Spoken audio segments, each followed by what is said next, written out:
Did Jesus turn water into alcoholic wine? Well, of course he did. But I know some of you, you've been taught like I was, that Jesus made grape juice at the wedding feast of Cana. That's what I was told because my church taught that drinking wine or drinking alcohol was a sin.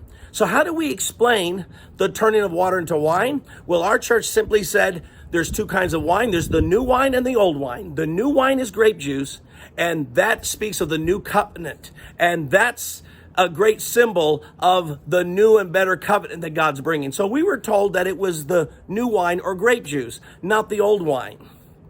Well, I'm going to prove to you from Jesus' own lips and from the master of the banquet that that's not true. In John chapter 2, verse 9, the master of the banquet called the bridegroom aside and said, "Everyone brings out the choice wine first and then the cheaper wine after the guests have had too much to drink. But you've saved the best till now." Let me ask you, if you were drinking grape juice at a wedding and then they bring out the alcoholic wine, would you be able to tell the difference? Oh, right away you say, wait a minute, what's this? You could tell the difference, but not the other way. Not if you were drinking alcoholic wine and got very happy and got a little tipsy, because now you don't really care anymore.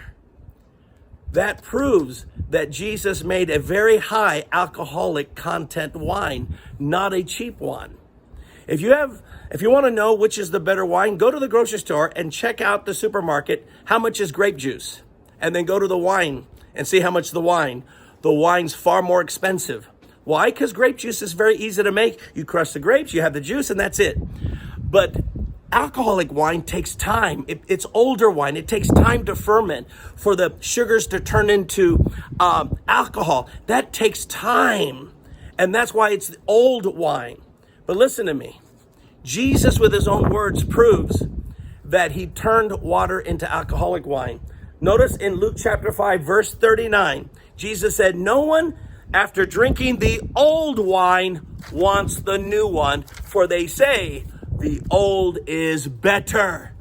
Jesus said that the old wine, which is fermented wine, it takes time to ferment. He says that's the better wine. So from Jesus' own lips, the better wine is alcoholic wine. So friend, I've said this simply to tell you, don't make legalistic rules for Christians to follow that's not found in the Bible. Drinking is not a sin. Drunkenness is.